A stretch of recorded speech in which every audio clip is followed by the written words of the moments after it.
오늘 보실 말씀은 신약성경 307면에 갈라디아서 4장 21절부터 31절 말씀까지를 제가 한 절 읽고 여러분은 한 절 읽고 교독하며 읽도록 하겠습니다. 갈라디아서 4장 21절부터 31절 말씀입니다. 내게 말하라. 율법 아래 있고자 하는 자들아, 율법을 듣지 못하였느냐?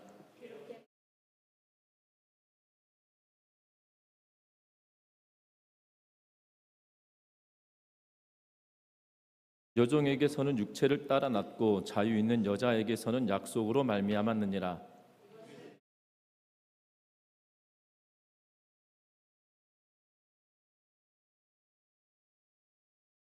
이 하갈은 아라비아에 있는 시내 산에서 지금 있는 예루살렘과 같은 곳이니 그가 그 자녀들과 더불어 종노릇하고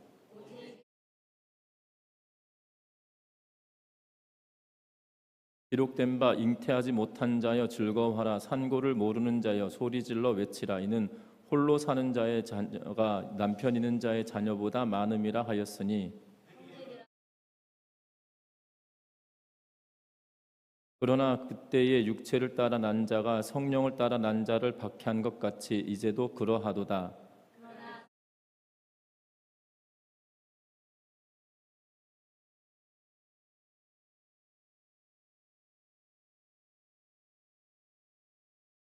같이 읽습니다. 그런즉 형제들아, 우리는 여종의 자녀가 아니요 자유 있는 여자의 자녀니라.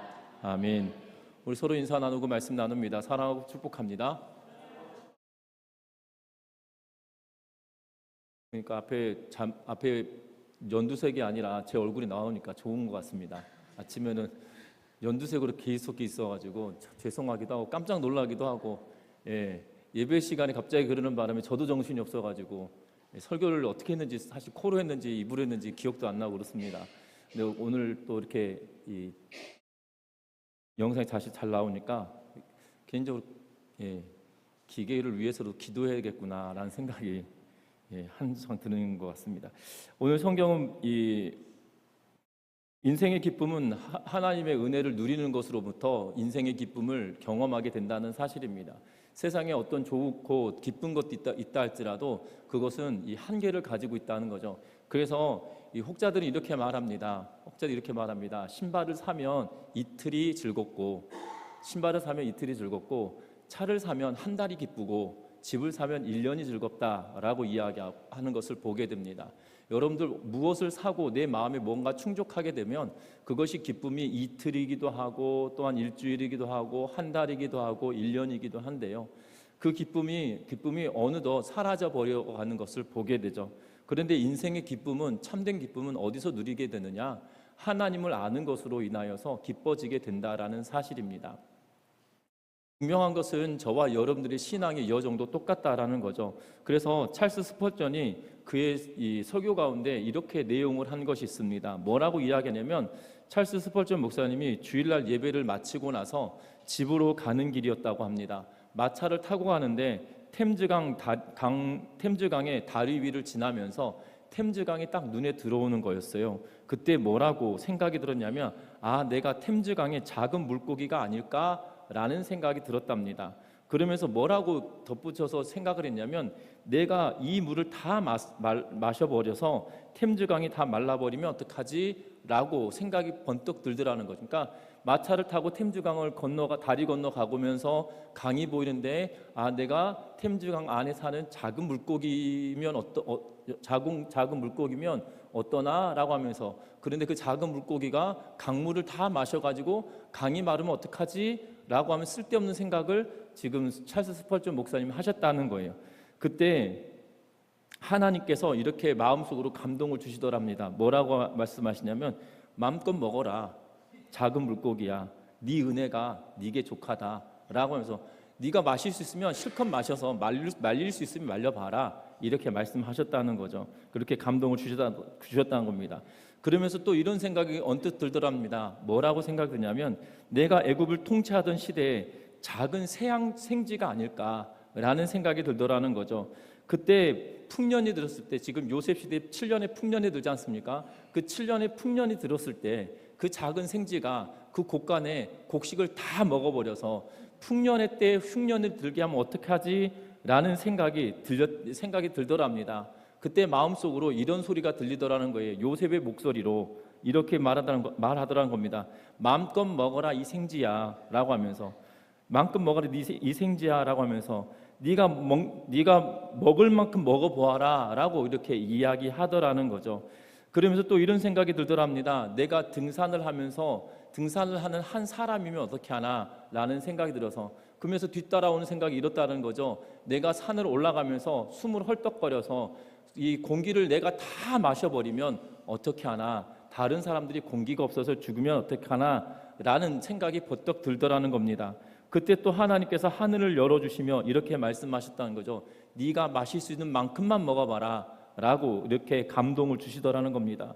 분명한 것은 하나님께서 우리에게 은혜를 주실 때 풍성한 은혜를 주신다는 거죠. 작은 물고기가 강물을 마를 만큼 먹을 수 있다라는 그런 착각에 빠진다 하더라도 하나님은 그것 때문에 책망치 않으시고 먹을 수 있으면 먹어봐 라고 이야기하시고, 요셉의 목소리로 생지가 내가 풍년의 때에 그것을 다 먹어서 흉년이 되면 어떡하나 라는 그런 오류에 빠져 있다 할지라도 그 요셉은 먹을 만큼 먹어봐라 라고 이야기하고, 또 우리가 산에 오르는 등산하는 사람처럼 여겨지지만 내가 공기를 다 마셔서 다른 사람들이 죽으면 어떡하지 라는 쓸데없는 생각을 하더라도 하나님은 쓸데없는 소리 하고 있어 라고 말하지 않으시고 먹을 수 있으면 다 먹어봐라 라고 이야기하셨다라는 사실입니다.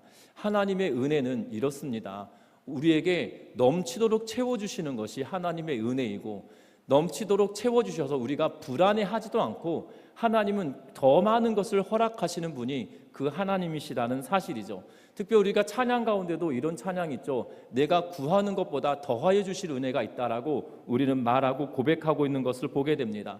특별히 오늘 성경 말씀에서도 갈라디아 교회 성도들에게 지금 편지를 쓰고 있는 그러한 내용이거든요. 이 갈라디아 교회가 바울 사도가 전도를 하여서 교회가 개척되어졌습니다. 그리고 갈라디아 교회 성도들도 믿음으로 온전하게 잘 살아가고 있다가 이 갈라디아 교회 안에 잘못된 가르침을 하고 있는 자들이 있었다는 거예요. 그 잘못된 가르침은 어떤 가르침이냐? 이 바울은 예수 그리스도를 믿음으로 말미암아 구원받는다고 했다. 그거 맞는 말인데, 예수 믿는다고 해서 다 구원받는 것이 아니라 율법을 지키고 할례를 받아야 참된 그리스도인이 되는 것이다, 참된 구원을 얻는 것이다 라고 하며 잘못된 가르침으로 그들에게 가르쳤다라는 사실입니다. 그 가르침으로 인하여 어떤 일이 벌어졌느냐? 바울 사도에게 어떤 생각이 드냐면, 바울은 자기 혼자 구원받으려고 우리에게 반토막만 알려준 거 아니야? 라고 하며 바울을 원망하는 그러한 상황에까지 이르게 되어졌다는 거고, 그러한 일들로 인하여서 바울이 갈라디아 교회 성도들에게 이 편지를 쓰면서 다시 한번 약속에 관한 이야기, 우리에게 풍성한 은혜를 주시는 하나님에 관한 이야기를 말하고 있는 것을 보게 되어집니다. 하나님의 나라, 하나님께서 주시는 것은 결국 우리에게 주시는 것은 은혜이고, 그 은혜의 풍성함을 따라 우리가 살아가게 된다는 것을 이야기하고 있는 것을 보게 되는데, 저와 여러분들도 오늘 본문의 내용을 통해서 다시 한번 하나님의 은혜를 경험하는 우리 모두가 되시기를 주의 이름으로 부탁드립니다. 그러면서 21절 말씀 다 같이 한번 읽어보겠습니다. 21절의 말씀입니다. 내가 말하나 율법 아래에 있고자 하는 자들아, 율법을 듣지 못하였느냐? 아멘. 지금 율법 아래에 있기를 원하는 자들아, 내게 말하라 라고 이야기하면서 너희가 율법을 들어보지 못했느냐 라고 명령과 수사적인 질문을 그들에게 던지고 있는 그러한 모습을 보게 됩니다. 여러분들, 이 의미는 무엇일까요? 율법 자체가 구원을 주시는 것은 아니었다라는 사실입니다. 율법 자체가 구원을 받는 길이었다라면 분명한 것은 이사야 시대에도 하나님께 예배하는 이들이 있었다는 거예요. 그런데 이사야서 1장을 통해서 보면 뭐라고 이야기하고 계시냐면, 이사야를 통해서 하나님께서 이스라엘 백성들, 유다 백성들에게 말씀하시는데 북이스라엘도 멸망할 거고 남유다도 멸망할 거다라고 이야기하죠. 그러면서 뭐라고 이야기하시냐면, 너희가 제사를 지내고 하나님께 예물을 드리며 제사를 지내지만 나는 그것을 가증하게 여긴다. 너희는 성전 마당만 밟을 뿐이다 라고 이야기하고 있는 그러한 모습을 보게 된다는 겁니다. 결국 유다 백성들이 하나님께 예배합니다. 제물을 드립니다. 제사를 드립니다. 그런데 율법 자체로 구원을 받는다라면 그 제사 지내는 이들이 구원을 받은 것은 당연한 일일 것임에도 불구하고 너희는 성전 마당만 밟을 뿐이고 너희들이 드리는 제물은 가증한 것이다 라고 이야기하고 이사야 선지자는 말하고 있는 것을 보게 됩니다. 그러면서 너희 죄가 크다라고 계속 강조하고 있는 모습을 보게 되는데요. 율법은 우리에게 구원을 알려주시는 것이 아니라는 사실입니다. 율법을 지키는 행위 자체로 인하여서 우리가 구원받는 것이 아니라 율법은 우리가 죄인이란 사실을 깨닫게 하고 내가 죄인이기에 하나님의 은혜 아니고서는 내가 구원받을 수 없다라는 사실을 깨닫고 전심으로 하나님께 예배하도록 만드는 도구에 불과하는데 마치 그것이 구원을 일으키는 방법인 것처럼 생각하고 있다라는 사실이죠. 결국 지금 무엇을 이야기하냐면 오늘 본문을 통해서 지금 바울 사도가 질문을 던지고 있는 율법 아래에 있길 원하는 자들, 다시 말하면 할례를 받고 율법을 지켜야 구원을 받는다라고 가르치는 자들에게 뭐라고 이야기하냐면 율법 아래에 있는 자들아 율법을 듣지 못했느냐, 너희가 정말 율법이 하는 말을 들어보지 못했느냐라고 하면서 지금 말하고 있는 것을 보게 됩니다. 참된 바울 사도가 참된 것을 전파하였지만 예수 그리스도께서 죽으심으로 말미암아 그 예수 그리스도의 죽으심과 부활하심을 믿는 자로 하여금 구원의 은혜가 임하였다는 사실, 그런데 거기에 덧붙여서 율법을 지키고 할례를 행해야만 구원을 받는다라고 알리는 거짓된 가르침 앞에 무엇이 진짜인지를 명확하게 분별하며 살아가라고 권면하고 있는 그러한 모습을 보게 된다는 겁니다. 저와 여러분들의 신앙생활도 마찬가지입니다. 우리가 신앙생활 한다고 하면서도 하나님의 말씀에 따라 하나님께서 기뻐하시고 원하시는 믿음의 분량을 이루어가지 않으면 우리는 어느덧 내 가치관과 내 세계관에 사로잡혀서 하나님의 뜻과 상관없는 일들을 행하면서 나는 구원받은 자야 라고 말하며 살아갈 때도 있는 것을 보게 된다는 거예요. 아니라는 겁니다. 저와 여러분들 신앙생활 오래 하면 오래 할수록 우리가 하나님을 더욱더 깊이 알아가는 은혜가 충만하여지시기를 주의 이름으로 부탁드립니다. 시간이 지남으로 말미암아 우리의 마음이 강팍하여지고 완고해지는 것이 아니라 시간이 지나면 지날수록 우리는 이것을 두고 숙성되었다라고 하잖아요. 우리가 하나님을 알아가는 마음이 더욱더 깊어지고 정말 하나님을 사랑하는 마음이 더욱더 깊어지는 그러한 믿음의 삶을 살기를 주의 이름으로 부탁드립니다. 하나님의 말씀을 귀담아 잘 들으면 우리의 신앙이 더욱더 깊어져 간다는 거예요. 그런데 율법을 잘못 알아들으면 그냥 겉만 딱딱해지고 겉멋만 들어지는 그러한 상황이 되어진다는 거죠. 그러면서 오늘 본문은 바울 사도가 두 가지를 비유로 이야기하면서 말하고 있는 것을 보게 됩니다. 두 가지 비유는 22절에 이렇게 기록합니다. 22절 말씀 같이 읽습니다. 기록된 바 아브라함에게 두 아들이 있으니 하나는 여종에게서 하나는 자유 있는 여자에게서 낳다 하였으며. 아멘. 바울 사도는 이제 비유적으로 이야기하고 있는 것을 보게 됩니다. 뭘 비유로 이야기하고 있냐면 아브라함에게 두 아들이 있다. 한 아들은 여종에게서 낳고 한 아들은 자유 있는 여자에게서 낳았다. 여종에게서 난 자는 육체를 따라 낳고 자유 있는 여자에게서는 약속으로 말미암아 낳았다라고 이야기하고 있는 것을 보게 됩니다. 여기서 율법으로 여종에게서 난 자는 육체를 따라 낳았다라고 표현하고 있는 이유는 여러분들 창세기의 말씀을 통해서 창세기 16장에 이스마엘을 갖게 되어지는 과정에 대해서 창세기 16장에서 기록해 놓고 있는 그러한 모습을 보게 되죠. 하나님께서 75세 때 가나안 땅을 향하여 가게 만드십니다. 그러면서 그에게 뭐라고 이야기하시냐면 너가 아들을 낳게 될 것이다. 너로 말미암아 큰 민족을 이루게 될 것이다 라고 약속을 해주시죠. 그런데 24년이 지나도록 그에게 아들 소식이 없었습니다. 그러다가 그 전에 어떤 일이 벌어지냐면 20년 가까운 시간이 지나는 동안에 어떤 일이 벌어지냐면 하나님이 아들을 낳겠다고 약속해 주셨는데 아들이 갖지 못하는 거예요. 그러자 그의 아내였던 사라가 어떤 일을 하냐면 그의 애굽 땅에서 데려왔던 몸종이었던 하갈에게 남편에게 주면서 이 하갈을 통해서 아들을 낳아라라고 하면서 줍니다.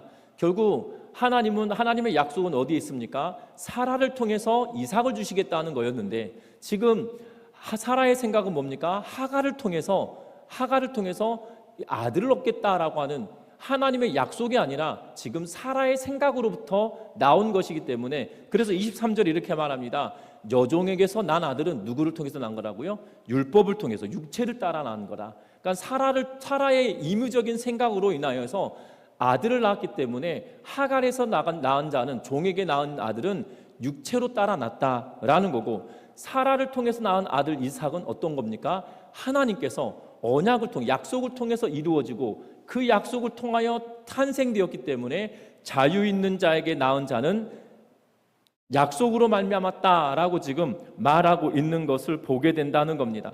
그런데 더 놀라운 것은 무엇을 이야기하고 있냐면, 이것을 가지고 지금 바울 사도가 비유로 이야기하겠다라고 하면서 24절에 이것은 비유니라고 하면서 내가 이제부터 비유로 말할 텐데 잘 들어봐 라고 하면서 지금 말합니다. 그러면서 뭐라고 이야기하냐면, 이 여자들은 두 언약이다 라고 이야기하면서 이 여자들이 두 언약이다 라고 말하죠. 여러분들 두 언약이다 라고 이야기하면서 하나는 신의 산으로부터 종을 낳은 자니 곧 하갈이다 라고 이야기하면서 신의 산으로부터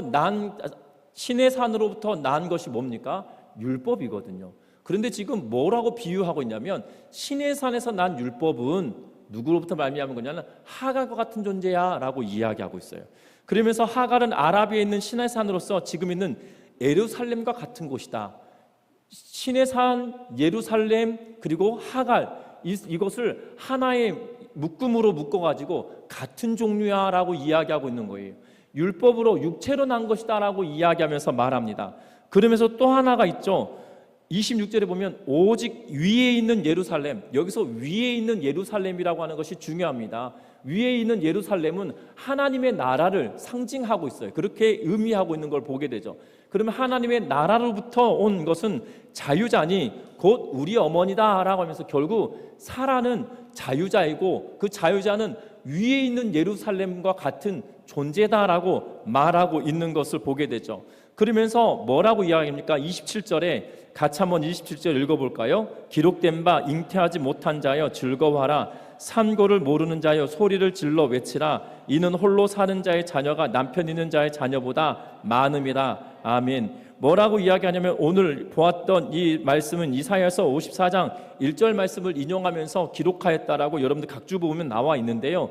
뭐라고 이야기하냐면, 잉태하지 못한 자여 즐거워하라. 그리고 산고를 모르는 자여 소리를 질러라. 다시 말하면 사라에게 하듯이 비유적으로 지금 이야기하는데, 이 이사야서 54장 1절 말씀은 유다 백성들의 회복에 관한 이야기를 하는데, 그 이야기를 지금 바울이 여기에 가지고 와서 사라에게 하듯이 말하고 있는 거예요. 하늘의 예루살렘에 관한 이야기처럼 말하고 있고 자유자에 관한 이야기처럼 말하고 있다는 거예요. 그 말씀을 가지고 뭐라고 이야기하냐면, 잉태하지 못한 자여 산고를 모르는 자여 외쳐라 라고 이야기하고, 홀로 사는 자의 자녀가 남편 있는 자의 자녀보다 많다. 다시 말하면 이스마엘의 후손이 이삭의 후손보다 많다라는 의미로 이야기하면서, 그러면서 소리 질러라 간구하라라는 것처럼 이야기하고 있는 그러한 모습을 보게 된다는 겁니다. 결국 비유로 이야기하지만 예루살렘, 신의 산, 하갈을 같은 존재로 이야기하고 있고, 하늘에 있는 예루살렘과 자유자와 사라를 하나로 묶으며 이야기하고 있다는 거죠. 그런데 여러분들 창세기 16장을 지나서 읽다 보면 어떤 내용이 벌어지냐면, 하갈이 임신을 합니다. 하갈이 임신을 하고 어떤 일이 벌어지냐면, 그의 주인이자 이 아브라함의 본처인 사라를 괴롭혀요. 그러니까 어떻게 보면 몸종을 남편에게 주어서 아들을 낳게 했는데, 그 아이를 가졌다는 사실만으로도 어떤 일을 하냐면 사라를 들볶기 시작합니다. 아들도 못 낳는 것을 이러면서 막 괴롭히는 거예요. 그러면서 사라가 화가 날 정도로 괴롭힙니다. 오죽하였으면 하나님께서 아브라함에게 하갈을 내보내라고 이야기할 만큼 너무나도 격동시키고 있는 모습을 보게 되죠. 그러다 다시 데리고 들어오긴 합니다. 그러다가 이삭을 낳고 난 자유자를 낳고 난 이후에 그 아들을 또 이스마엘이 괴롭히기 시작해요. 그러므로 말미암아 하갈과 이스마엘을 완전히 내쫓은 내용이 창세기 16장 이후로부터 기록되어져 있다는 것을 머리에 염두에 두시고 오늘 본문을 읽어 가셔야 돼요. 그래서 하갈, 예루살렘, 신의 산을 하나로 묶고 있고 있는 것을 보게 됩니다. 그런데 놀라운 것은 뭐냐면 지금 예루살렘 그리고 신의 산, 하갈을 묶었습니다. 그럼 예루살렘은 누구를 상징하고 있어요? 지금 예루살렘은 누구를 빗대어 놓고 있는 겁니까? 지금 율법을 지키고 할례를 행하라고 가르치는 자들을 지금 빗대어 이야기하고 있는 거거든요. 결국 약속 아래 있지 않는 자들을 의미하고 있어요. 이방인, 사실 유대인의 생각으로 보면 유대인은 하나님의 백성이고 이방인은 하나님께서 택하지 않은 백성이다 생각을 하고, 이방인은 하갈이 이방인으로 여겨지고, 또한 사라의 후손이 지금 유대인이라고 생각을 했을 텐데, 지금 갈라디아 교회 성도들에게 보내고 있는 내용은 뭐냐면 지금 신의 산과 예루살렘과 그리고 하갈은 하나이다. 결국 지금 육체의 할례를 행하고 율법을 지켜야만 구원을 받는다라고 하는 이들은 하갈의 후손이다라고 생각한다라고 지금 바울은 알리고 있는 거예요. 깜짝 놀랄만한 일 아닙니까? 저만 놀랐습니까?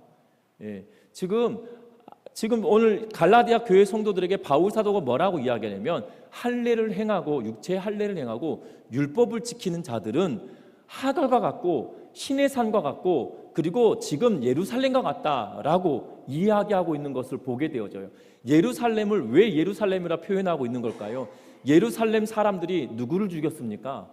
예수 그리스도를 죽였어요. 예수 그리스도를 십자가에 못 박아라 해서 십자가에 못 박았거든요. 그러면 예수 그리스도로 말미암아 구원을 받는다, 예수 그리스도의 죽으심과 부활하심을 믿는 자로 하여금 하나님께서 의롭다 여긴다라고 말씀하셨는데, 예루살렘이 예수를 죽였으면, 예루살렘에서 예수를 죽였으면 예수 그리스도와 관계 있는 자인가요? 관계 없는 자인가요?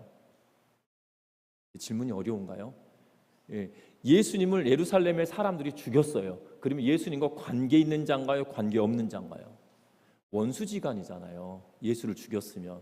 여러분들 잘 보시면 지금 바울은 어떤 의도로 이야기하고 있냐면, 앞에서 말했던 것처럼 예수 그리스도를 예루살렘 거민들이 핍박했잖아요. 종교 지도자들뿐만 아니라 종교 지도자를 추종하는 자들이 예수를 십자가에 못 박아라 해서 밀란이 일어날까 봐 두려워서 본디오 빌라도가 예수를 십자가에 못 박으라고 내어주게 된 거잖아요. 여러분들 지금 핍박을 당한 것이 예수 그리스도셨습니다. 그러면 율법을 지키고 할례를 받았던 이들이 예수를 믿은 것으로만 그쳐질 것이 아니라 할례를 행하고 율법을 지켜야 된다고 말한 것이 맞는 말인가요? 틀린 말인가요? 조금 뭔가 이상하죠.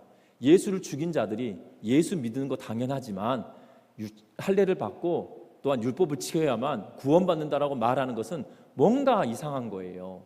마치 부인이 아닌 부인이 부인을 괴롭히는 것과 똑같은 상황이 되어진 것, 그렇기 때문에 하나의 세트로 묶어놓은 거거든요. 여러분들, 저와 여러분들 신앙의 여정에도 똑같습니다. 우리는 혈통적으로는 유대인이 될 수 없어요. 왜냐하면 저는 베냐민 지파나 아니면 요셉 지파 이런 지파 속하지 않거든요. 저는 제주 양시에 이 서두공파의 몇 대 후손밖에 되지 않아요. 혈통적으로는 유대인이 저희들 혈통에 끼어 있을 수도 있겠지만, 끼어 있었다라면 베냐민 지파야 아니면 루벤 지파야 이렇게 시작됐을 텐데, 혹시 여러분들 가문에 김씨이고 이씨이고 박씨이고 최씨도 성을 가지셨든지 간에 여러분들이 무슨 베냐민 지파에 속하거나 베냐민 가문이거나 루벤 가문, 갓 가문에 속한 분들 계시나요? 아니거든요. 우리는 김해 김씨, 전주 이씨 이러면서 그러다 보니까 혈통적으로 보면 우리는 본래 이방인이에요. 본래 이방인인데 갈라디아 성도들도 마찬가지. 본래 갈라디아 지역은 이방인 땅이에요. 그런데 그들에게 뭐라고 이야기하냐면 예수 그리스도를 믿는 믿음으로 말미암아 구원을 받았다라고 이야기하면서, 지금 자유자에 관한 이야기는 이방인이지만, 육체적으로는 이방인이지만 약속을 따라 난 자이기에 하늘에 속한 예루살렘과 또한 자유자인 사라와 지금 갈라디아 교회 성도 여러분들은 같은 세트다라고 이야기하며 약속으로 유업을 받는 언약 백성이다라고 하며 이야기를 하고 있다는 거예요. 그리고 언약 백성이라고 여겼지만 그들은 신의 산, 율법을 받은 곳이고 예루살렘, 예수를 핍박하였던 곳이고 지금 율법을 행하는 것처럼 보여지지만 하갈과 똑같은 존재로 묶으면서 그들과 우리는 다른 존재야라고 지금 말하고 있는 것을 보게 되어져요. 논리적으로 보면 맞는 것인데 혈통적으로 보면 뭔가 다르거든요. 그런데 그렇기 때문에 유대인들 입장에서 보면 굉장히 화를 낼 만한 그러한 이야기겠죠. 왜냐하면 이것이 맞다라고 바울은 말하고 있는 거예요. 왜냐하면 언약을 통한 것은 사라를 통하여서, 사라라고 이름을 붙인 것이 아니라 자유자라고 하는 이름을 붙여놓았죠. 사라라고 콕 집어 이름을 붙인 것이 아니라 자유자라고 이야기하면서 자유자의 아들, 자유자라고 하면서 하나님의 약속을 받고 약속대로 지켜고 약속을 통하여서 아들을 낳은 자, 그 아들이 자유한 자이고 그 약속을 통하여서 이루어진 우리들이야말로 참된 아브라함의 후손이다라고 하면서 지금 이야기하고 있는 것을 보게 된다는 거예요. 그러하기 때문에 저와 여러분들도 참된 아브라함의 후손이 되었다는 거고, 혈통적으로 보면 절대로 우리는 아브라함의 후손이 될 수 없으나 우리가 믿음으로 말미암아 하나님의 자녀가 되었고 아브라함의 후손이 되었다라는 사실이에요. 그런데 더 중요한 것은 그랬던 갈라디아 교회 성도들이 어떻게 되냐? 지금 잘못된 가르침으로 말미암아 율법을 행하고 할례를 받아야만 구원받는다라고 가르치는 이들의 가르침을 따라 자유자였던 그들이 자유자가 아닌 자, 육체로 말미암은 자들인 것처럼 행세를 하고 있어서 그것이 잘못되었다라고 선을 그으면서 원래대로 돌아가라라고 지금 말하고 있는 것을 보게 된다는 겁니다. 심지어 뭐라고 이야기하고 있냐면 오늘 성경 말씀 같이 한번 읽어보는데 30절 말씀 같이 한번 읽어봅니다. 29절부터 읽어볼까요? 29절부터 읽어봅니다. 그러나 그때 육체에 따라 난 자가 성령을 따라 난 자를 박해한 것 같이 이제 그러하도다. 그러나 성경이 무엇을 말하느냐? 여종과 그 아들을 내쫓으라. 여종의 아들이 자유 있는 여자의 아들과 더불어 유업을 얻지 못하리라 하였느니라. 아멘. 그렇기 때문에 바울 사도가 뭐라고 이야기합니까? 지금 그때의 육체를 따라 난 자, 다시 말하면 하갈이 언약을 따라 난 자, 하갈과 이스마엘이 이삭과 사라를 괴롭혔던 그 사건으로 말미암아 하갈과 이스마엘이 이삭을 괴롭히는 으로 말미암아 어떻게 됐냐면 결국 약속받은 자가 결국 육체로 태어난 자 여종과 그 아들 뭐 했다고요? 쫓아냈다고요. 지금 갈라디아 교회 안에도 이뤄야 된다는 거죠. 뭐라고 이야기한다는 겁니까? 성령을 따라 난 자가 지금 갈라디아 교회 성도들 가운데 예수 그리스도로 말미암아 구원받은 너희가 율법을 지켜야 되고 할례를 받지 않으면 구원받지 못한다고 하면서 너희를 박해하는 일들이 일어나지 않았느냐? 너희 구원받은 거 아니야? 라고 말하는 것이 여러분들 구원받았다고 생각했는데 너 구원받은 거 아니야? 라고 말하면 여러분들 그것조차도 박해의 일종일 수 있다는 거죠. 그게 점점 심화해져 가니까 어떤 생각이 드냐면 바울 참 나쁜 사람이네. 우리한테 반쪽만 알려줬네. 본인은 바리새인이고 율법도 지켰고 할례를 받았던 근데 예수 믿음으로 말미암아 구원받는다고 하면 절반만 가르쳐줬네 라고 하면서 심지어 바울을 모함하고 바울과 갈라디아 교회 성도들을 이간하는 그러한 일들을 행하였던 일들이기 때문에 결국 갈라디아 교회 성도들은 어떻게 보면 박해 아닌 박해를 받아왔다는 거죠. 그랬던 그들에게 뭐라고 이야기하냐면 이제 잘못된 가르침을 하는 이들을 뭐 하라고 지금 말하고 있는 거예요? 쫓아내라 라고 지금 이야기하고 있다는 거죠. 저와 여러분들의 신앙의 여정도 똑같습니다. 우리가 예수 그리스도를 혈통으로 믿었던 것이 아니라 은혜로 믿은 것이지요. 저와 여러분들이 대한민국 사람임에도 불구하고 유대인일 수 없어요. 그러나 간혹 여러분들 유대인이 섞여 있을 수는 있겠으나 유대인일 수는 없거든요. 혈통적으로 유대인일 수는 없습니다. 그런데 저와 여러분들 하나님의 은혜로 말미암아 약속으로 인하여서 하나님 백성 되었기 때문에 하나님의 은혜 아래 거하게 되어지고 잘못된 가르침을 내쫓을 수 있는 힘이 우리에게 있다라는 사실들을 기억하며 믿음으로 살아가는 우리 모두가 되시기를 주의 이름으로 부탁드립니다. 사실 오늘 본문이 좀 어렵습니다. 왜냐하면 이것은 비유니라고 하면서 우리는 비유라는 표현을 썼는데 원문은 뭐라고 있냐면 알레고리라는 표현으로 쓰고 있어요. 알레고리라고 하는 것은 어떤 거냐면 엇비슷한 것을 비유적으로 이야기하면서 이것의 의미를 부각시킨다라는 것이거든요. 그런데 지금 이 알레고리를 해석한 것을 이해하기 쉽도록 만들어야 되다 보니 여러분들에게 정확하게 전달되기가 쉽지 않았을 수도 있는데 여러분 어렵진 않습니다. 약속에 따라 난 자는 하늘의 예루살렘과 사라와 자유자의 아들이, 그리고 갈라디아 교회 성도 여러분이 지금 그들이다라고 이야기하고 있는 거고, 신의 산과 예루살렘과, 이 땅의 예루살렘과, 그리고 육체로 말미암은 하갈과 그의 아들 이스마엘은 하나의 동류라는 거죠. 이 동류가 같이 대립하며 서 있는데, 지금 그들에 의해서 이 갈라디아 교회 성도들이 박해를 받았는데, 이 박해를 받는 것으로 그칠 것이냐, 잘못된 가르침으로 인해서 거기서 머무를 것이냐가 아니라, 이제 자유자, 언약을, 약속을 받은 자들이 다시 약속받지 아니한 자를 쫓아내는 것이 당연한 것 아니냐라고 하면서, 사라가 이삭으로 인하여 하갈과 이스마엘을 내쫓았듯이 그렇게 하는 것이 마땅하다라고 이야기하며, 그래서 약속과 언약에 이루는 성취된 길을 걸어가라 라고 지금 바울이 말하고 있다라는 거예요. 저와 여러분들의 신앙의 여정에 약속으로 인하여, 하나님의 은혜로 인하여 구원받았기에 그 구원의 은혜가 날마다 충만한 믿음의 성도님들 되시기를 주의 이름으로 부탁드립니다.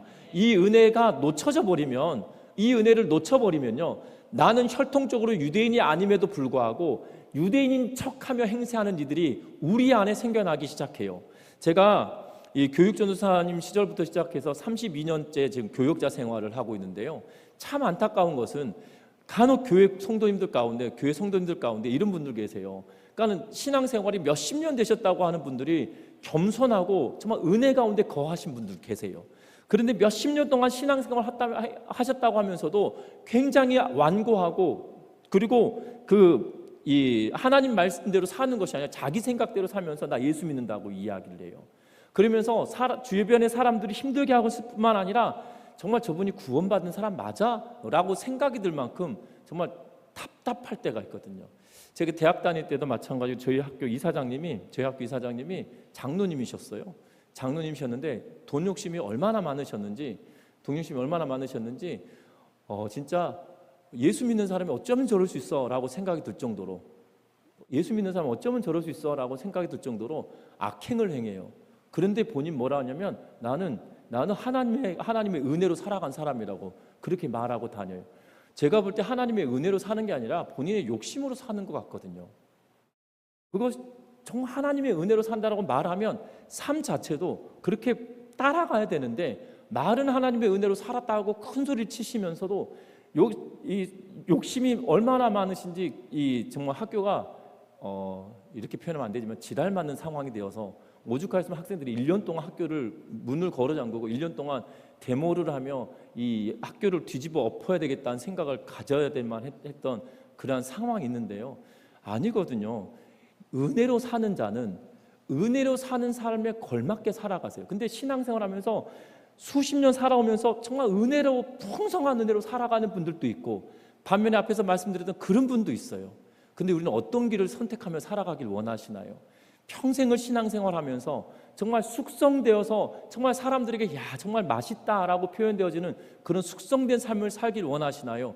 아니면 숙성된 것이 아니라 완전히 이 변질되어져서 이거 뭐야? 라고 하면서 소리쳐지는 삶을 살길 원하시나요? 여러분들 오래 묵은 것은 진짜 둘 중에 하나잖아요. 숙성이 돼서 맛이 깊어지든지 아니면 부패하든지, 둘 중에 하나가 되는 것 아니겠습니까? 우리 신앙의 여정도 숙성이 되는데 깊은 맛을 내는 좋은 숙성이 되는 은혜가 있으시기를 주의 이름으로 부탁드립니다. 반면에 정말 오래됐다고 하여서 부패되어 버린 것이 아니라 오래된 숙성된 맛으로 인하여서 깊이 있는 은혜가 있으시기를 주의 이름으로 부탁드립니다. 밥 이야기하면 안 되는데, 오늘 점심 때 여러분들, 저는 개인적으로 김치찜 진짜 엄청 김치 많이 먹은 것 같아요. 제가 한 것 다 먹었거든요. 한 접시, 거의 반 접시, 장로님하고 저하고 오집사님하고 세 분이서 한 접시 거의 다 먹은 것 같아요.